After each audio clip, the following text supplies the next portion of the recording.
안녕하세요. 별마중입니다. 오늘은 낮에 비가 왔어요. 비를 좋아하는 분도 계시고, 또 비 오는 날을 별로 안 좋아하는 분들도 계시겠지만, 글쎄요, 저는, 비가 오면 왠지 무언가가 좀 정리된다는 듯한 느낌을 받는 것 같아요. 사실 비가 많이 오는 날 밖에 나가는 걸 그렇게 좋아하는 편은 아닌데요. 또 빗소리를 들으면서 안에 있을 때는 뭐 책을 읽는다거나 또 차를 마신다거나 아니면은 잠을 잔다거나 또 이런 거는 또 좋아하는 것 같아요. 사실 빗소리가 최고의 자장가가 되기도 하잖아요. 오늘은 제가 빗소리 대신에 음, 골라온 책을 들려드리면서 여러분의 밤을 마중 나가 보겠습니다. 제가 오늘 가져온 책입니다. 만만하게 보이지 않는 첫인상이라는 책이고요. 나이토 유시토 씨가 지었고 이정원 씨가 옮겼습니다.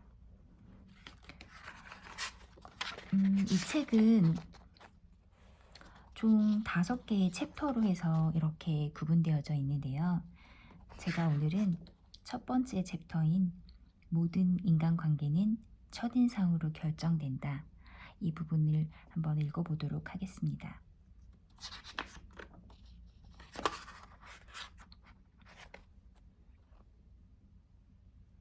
억지 웃음과 진짜 웃음을 구별하는 방법.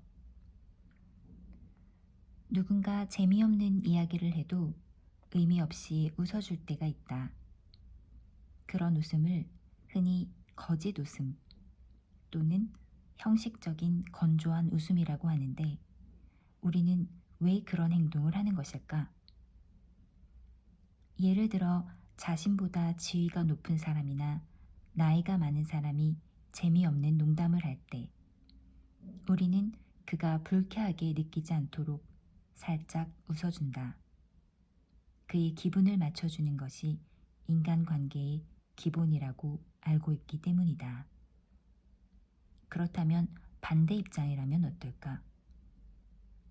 내가 어떤 말을 했는데 상대가 억지로 웃는 듯한 표정을 짓는 걸 본다면 어떨까? 그가 가식적으로 거짓 웃음을 짓는 것인지 아니면 정말로 내 말이 재미있어서 웃는 것인지 신경 쓰이지 않을까? 이런 상황을 단번에 알아채는 방법이 있다. 만약 상대가 내 이야기에 정말로 재미있어서 웃는지 알고 싶다면 상대방의 광대뼈 주변 근육을 주목하라. 정말로 유쾌한 기분으로 웃는 얼굴은 광대의 근육이 위로 살짝 올라가기 때문이다. 입이나 눈 주변은 웃고 있는데 광대 근육이 움직이지 않는다면 그 사람은 그저 형식적인 웃음을 짓고 있을 뿐이다. 그런 표정은 안타깝게도 당신의 이야기에서 관심을 끌 만한 재미를 전혀 찾지 못했다는 뜻이다. 이것은 내가 지어낸 이야기가 아니다. 미국 캘리포니아 주립대학의 폴 에크만 교수가 18세에서 35세 사이의 남녀를 대상으로 유쾌한 기분을 들게 하는 영상을 보여준 뒤에 진짜 웃음을 짓는 모습을 녹화했다. 에크만 교수는 다른 한편으로 의식적인 웃음을 지어보도록 해서 그런 표정도 녹화한 뒤에 진짜 웃음과 비교해 보았다. 그 결과 진짜 웃음의 경우에는 대협골근이 움직인다는 사실이 밝혀졌다. 큰 광대근이라고도 불리는 대협골근은 얼굴에서 광대뼈와 입술 가장자리를 잇는 근육으로 쉽게 말해서 입꼬리를 올라가게 하는 부분이다. 에크만 교수는 결론적으로 말해서 이곳의 움직임이 진짜 웃는 것이라고 했다. 예를 들어 모처럼 소개팅을 하게 된 남자가 식사 후에 이런저런 이야기를 나누다 분위기를 돋두라고 아프지도 않는데 매일 먹는 약은 무엇일까요? 하고 질문을 던지고는 여자가 대답도 하기 전에 치약이라고 답했다고 치자. 이런 썰렁한 아재 개그에 상대가 광대를 올리면서 웃어준다면 정말로 재미있어 하는 것이지만 재미있네요 하면서도 대역굴근이 움직이지 않았다면 실제로는 전혀 재미가 없다는 뜻이다. 그런 웃음은 상대가 아무리 즐거운 표정을 지었다고 해도 내심 지루해하고 흥미를 느끼지 못한다는 얘기로 한마디로 말해서 그냥 예의상 어쩔 수 없이 웃었을 뿐이다. 이것을 알아챘다면 즉시 시시껄렁한 농담을 멈추는 게 좋다. 설사 마음에 들지 않는 여성이라 해도 당신의 첫인상을 나쁘게 남길 필요까지는 없지 않은가. 이처럼 말하는 당사자는 기분 좋게 웃고 있지만 듣는 쪽이 조금도 재미있어 하지 않는 상황은 의외로 자주 있다. 특히 회사의 회식 자리에서 상사가 마구 떠들어대는 자기 자랑은 즐거울 수가 없다. 만약 당신이 부지불식간에 그런 이야기를 시작했다 하더라도 동료들이나 직원들이 당신과 눈을 피하며 가식적인 웃음으로만 응한다고 생각되면 더 이상 당신을 싫어하기 전에 재빨리 멈추는 게 좋을 것이다.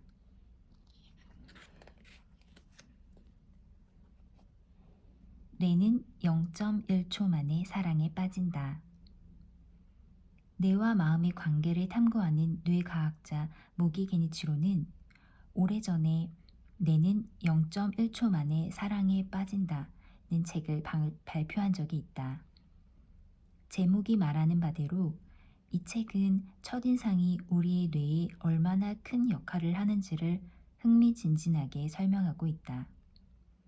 사실 이 말이 함축하고 있는 내용은 우리가 일상 속에서 자주 경험하는 일이다. 취업 면접장, 소개팅 현장, 비즈니스 거래 및 상담에서 상대방에 대한 첫인상 덕분에 좋은 결과로 귀결되는 경우가 아주 많기 때문이다. 미국의 사회심리학자 솔로몬 애쉬는 첫인상이 우리에게 미치는 영향력이 어느 정도인지를 알아보기 위해 다음과 같은 실험을 했다. 두 집단에게 한 사람의 성격과 특성을 다음과 같은 6개의 단어로 집약해서 소개했다. A 집단, 똑똑하다, 근면하다, 충동적이다, 비판적이다, 고집이 세다, 질투심이 강하다. B 집단, 질투심이 강하다, 고집이 세다, 비판적이다, 충동적이다, 근면하다, 똑똑하다. 눈치 빠른 독자들은 알아차렸겠지만 위에 열거된 두 문장은 단어를 나열하는 순서만 거꾸로 했을 뿐 똑같은 단어를 똑같은 길이로 말을 했다.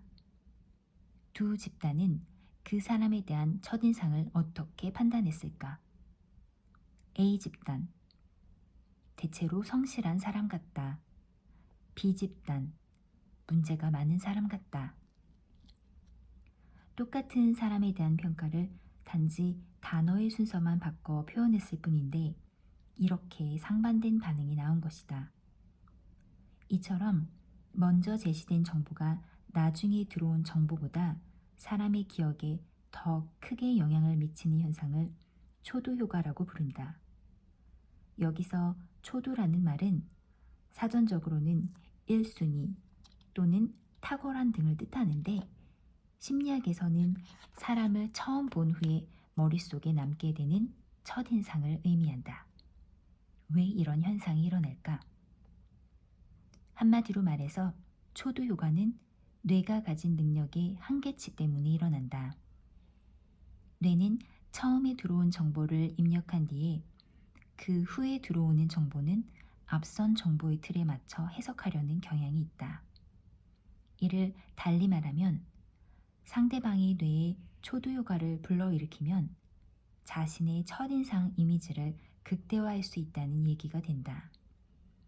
따라서 이렇게 말할 수 있다. 당신이 지금 소개팅이나 취업 면접 아니면 비즈니스 거래 현장에 있고 앞서의 문장에 열거된 단어들이 당신의 특성을 말하고 있다면 고집이 세다, 질투심이 강하다는 특성보다 똑똑하다, 근면하다는 특성을 더 빨리 그리고 더 많이 강조해서 보여라.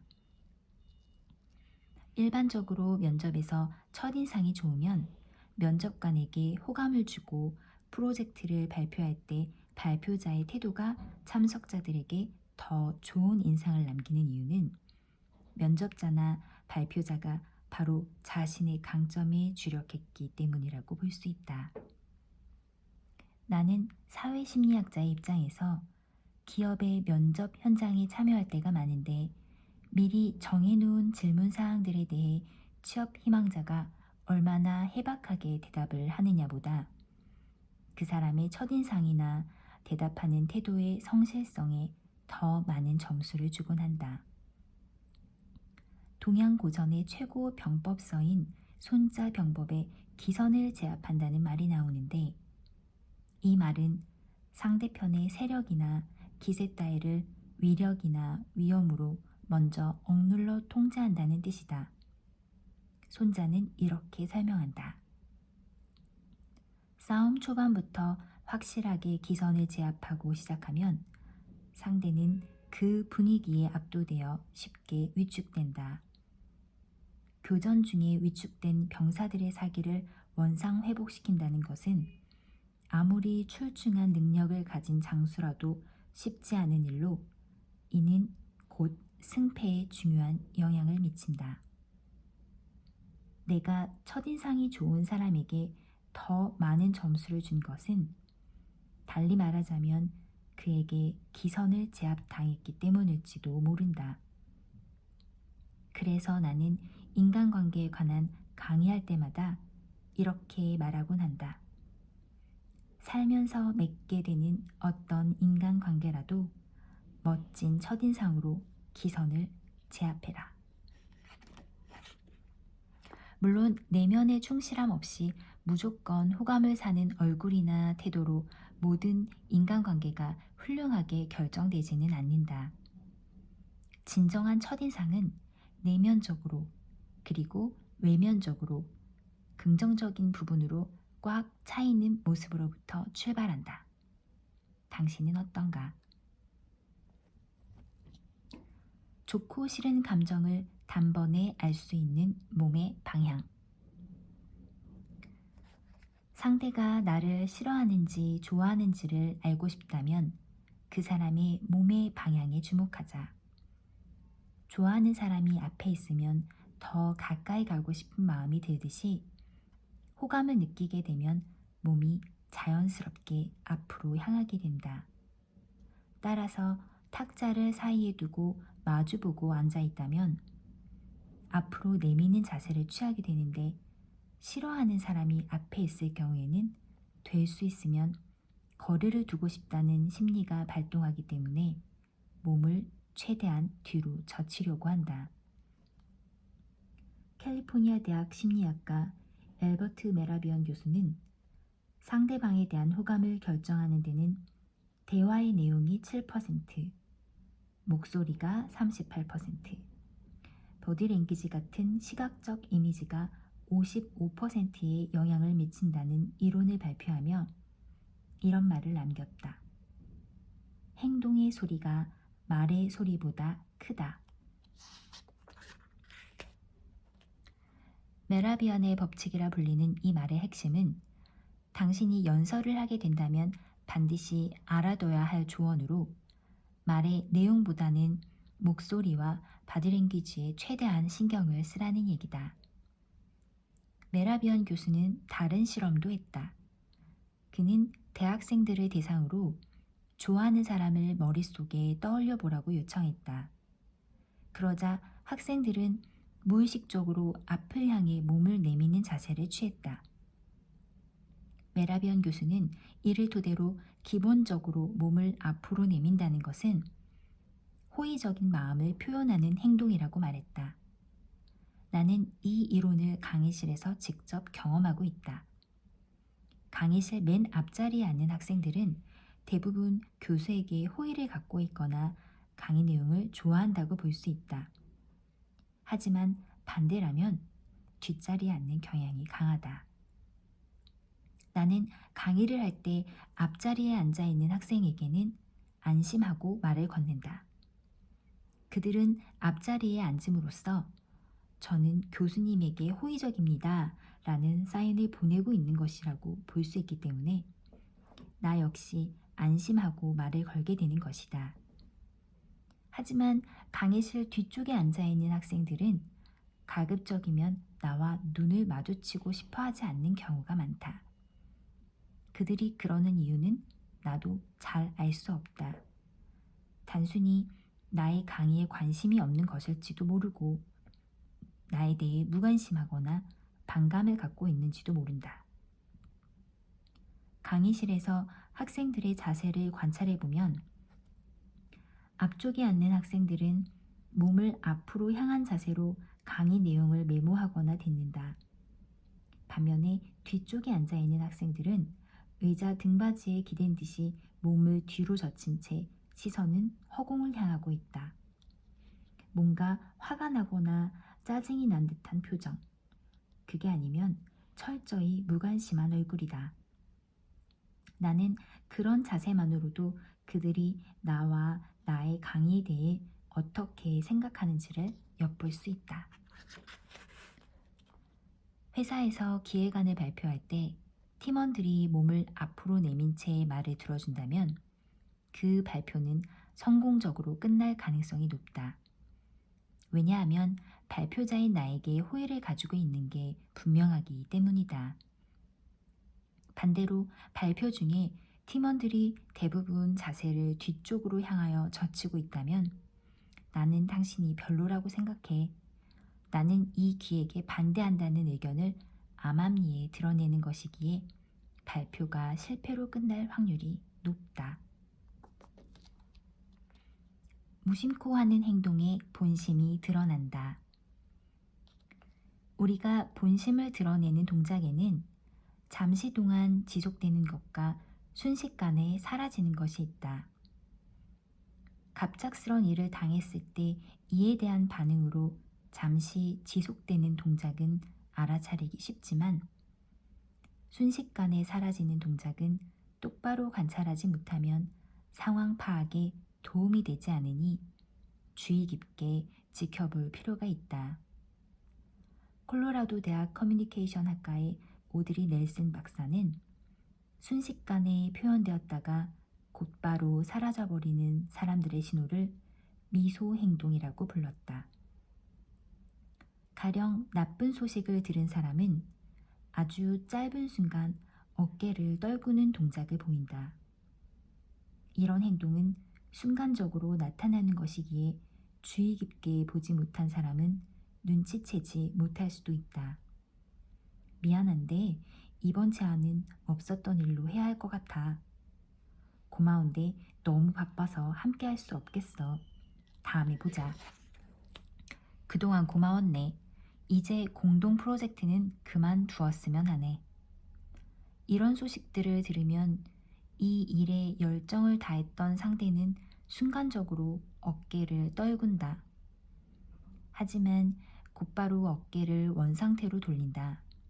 주위에서 관찰하지 않으면 알아차리기가 어렵다. 괜찮아. 별로 기대하지 않았어. 하고 대답하지만 어깨를 떨궜던 미소 행동으로 보아 사실은 마음속으로 크게 상처받았다는 것을 알 수 있다. 따라서 상대의 기분을 잘 감지하는 사람은 괜찮아 라는 대답을 듣더라도 정중하게 위로와 사과의 말을 건넬 것이다. 미소 행동에는 여러 가지 형태가 있다. 손으로 머리나 턱을 만진다. 눈을 심하게 깜빡인다, 두 손을 비벼댄다 등 다양한 행동을 통해 자신의 마음속 당혹감을 표출한다. 이런 식의 무의식적인 징후들은 인간관계에서 본심을 파악하는 단서가 되어 내가 어떻게 대응해야 할지를 결정하는 데 도움을 준다. 비즈니스나 인간관계에서 그만큼 내게 유리한 상황으로 만들어갈 수 있게 되는 것이다.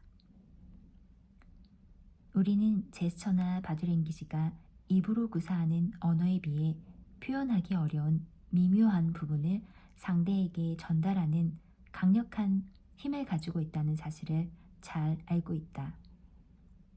따라서 이런 표현을 세심하게 관찰하면 상대가 굳이 입으로 하지 않는 마음속 이야기를 알아챌 수 있다.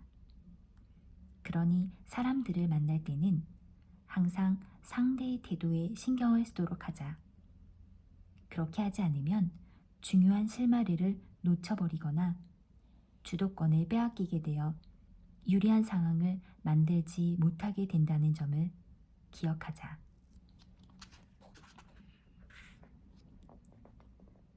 빨리 자리를 뜨고 싶어하는 마음을 알아내는 법. 데이트 중에 빨리 집에 가고 싶어하는 상대를 붙잡는 것만큼 바보 같은 짓은 없을 것이다. 소개팅으로 만난 자리에서 상대방이 빨리 집에 가고 싶어하는 마음을 똑바로 읽어내지 못하는 사람은 첫 만남에서부터 나쁘게 헤어지는 상황을 피하기 어렵다. 상대방이 시계를 슬쩍슬쩍 보기 시작하거나 갑자기 탁자 위에 있는 찻잔을 정리하기 시작하면 이제 슬슬 집에 가고 싶다는 사인을 확실하게 드러내는 것으로 누구라도 눈치챌 수 있다. 그러나 문제는 그 정도로 확실하게 신호를 보내는 경우는 별로 없다는 사실이다. 그렇다면 어떤 실마리에 주목하면 좋을까? 바로 상대방의 몸의 방향이다. 예를 들어 무의식적으로 발끝이나 몸을 출입구 쪽으로 향하고 있다면 슬슬 그 자리에서 벗어나고 싶다는 신호라고 할 수 있다. 출입구가 오른쪽 구석에 있다면 상대의 발끝은 자연스럽게 오른쪽으로 향한다. 그러다 이 자리에서 벗어나고 싶다는 기분이 강해지면 발끝만이 아니라 몸 전체가 그쪽을 향하기 시작한다. 이런 상황이 지속되다 보면 몸이 비틀어져 좋지 못한 자세가 되더라도 출구 쪽으로 몸이 향하고 만다. 또 다른 실마리도 있다. 상대방이 집에 가고 싶어 하는지를 알 수 있는 몸의 자세로 체중 이동이 있다. 미국 워싱턴 대학 심리학과 로카드 교수가 20세에서 55세까지 185명을 대상으로 실행한 연구에 따르면 어떤 일을 하다가 문득 집에 가고 싶다는 생각이 드는 사람은 예외 없이 체중 이동을 하는 행동을 보인다고 말했다. 집에 가고 싶어 하는 사람은 무의식 중에 엉덩이를 들썩거리기 때문에 몸을 좌우로 움직이는 체중 이동을 시작한다. 만약 눈앞에 앉아있는 사람이 몸을 좌우로 왔다 갔다 하면서 꼼지락대면 체중 이동을 본격적으로 시작하는 것이기에 이제 집에 가고 싶어 안달을 한다는 표현이라고 봐도 무방하다. 이런 경우에는 대화를 빨리 마무리하고 그를 해방시켜주는 게 좋다. 이게 바로 호감을 받는 사람의 행동이다.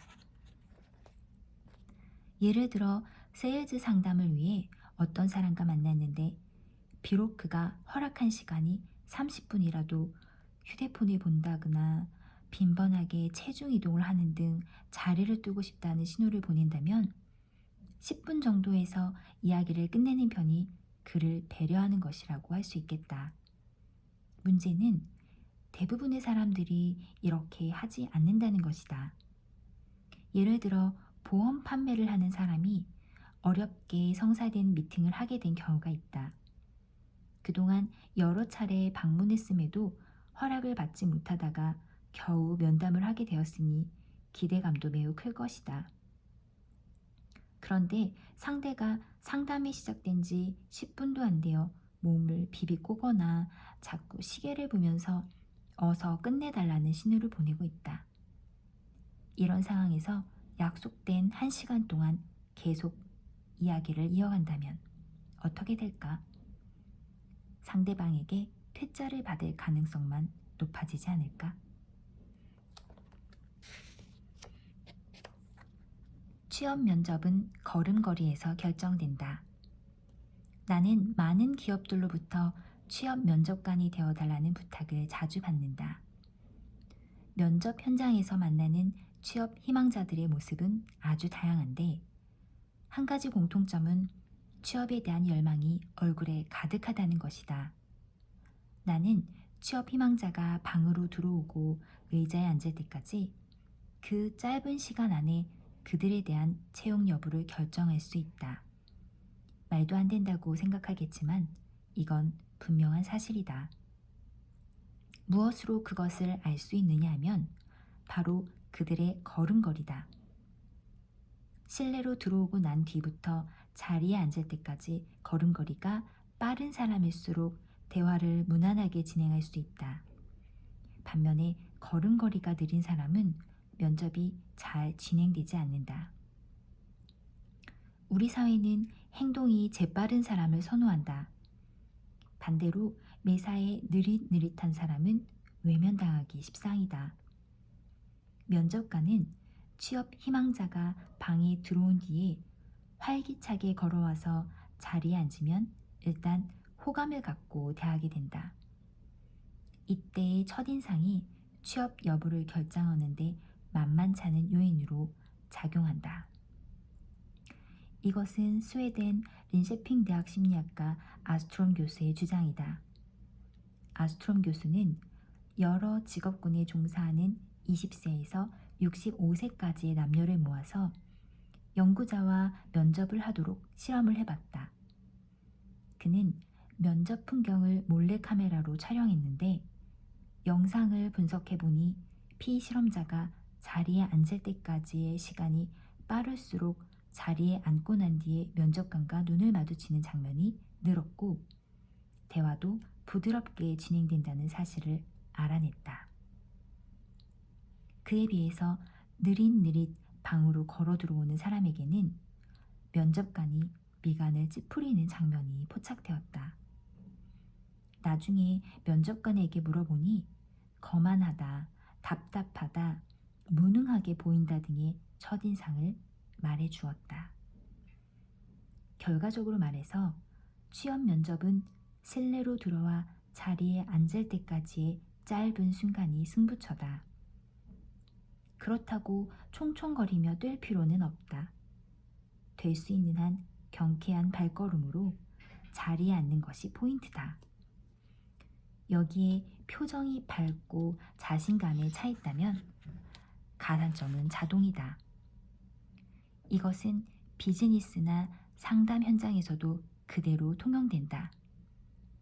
고객에게 호감을 주는 걸음걸이도 이와 마찬가지다. 고객으로부터 잠시 실례해도 되겠습니까? 라는 말을 들었을 경우에는 곧바로 자리에서 일어나 재빠르게 다가가자. 이때 진심이 담긴 미소는 물론이고 겸손한 태도는 당연하다.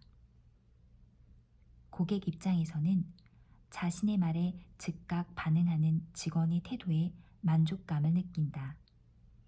반대로 고객이 면담을 요청했는데 직원이 느릿하게 반응하면 짜증이 난다는 사실을 우리는 경험으로 알고 있다. 이 모든 것은 연습과 습관의 문제로 누구나 얼마든지 키울 수 있는 능력이다. 당신도 오늘부터 당장 몸에 익히기를 바란다. 사람의 내면은 옷차림으로 드러난다. 복장을 보면 그 사람이 어떤 인물인지를 대략적으로 예측할 수 있다.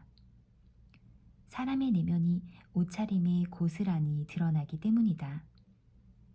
이렇게 옷차림으로 알 수 있는 특징으로는 여러 가지가 있지만 그 중에 몇 가지만 소개하겠다.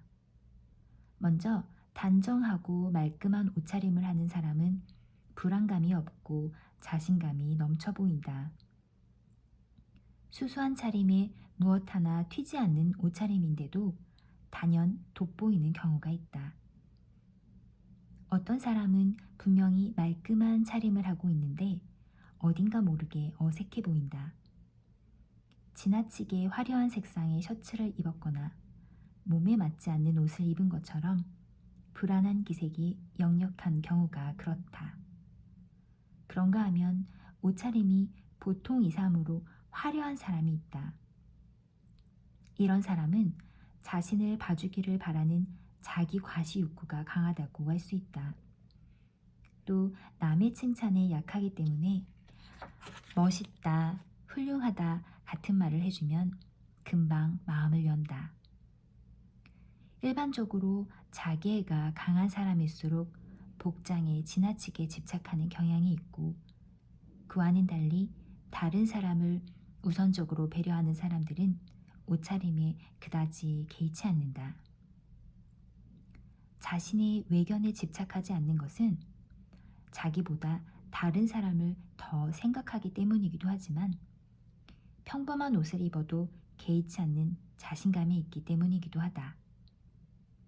인도 독립의 아버지라고 불리는 마하트마 간디는 젊은 시절에 영국제 양복을 즐겨 입었다. 그러나 인도로 돌아와서는 하층 계급이 걸치는 볼품없는 전통 의상을 손수 짜서 입었다.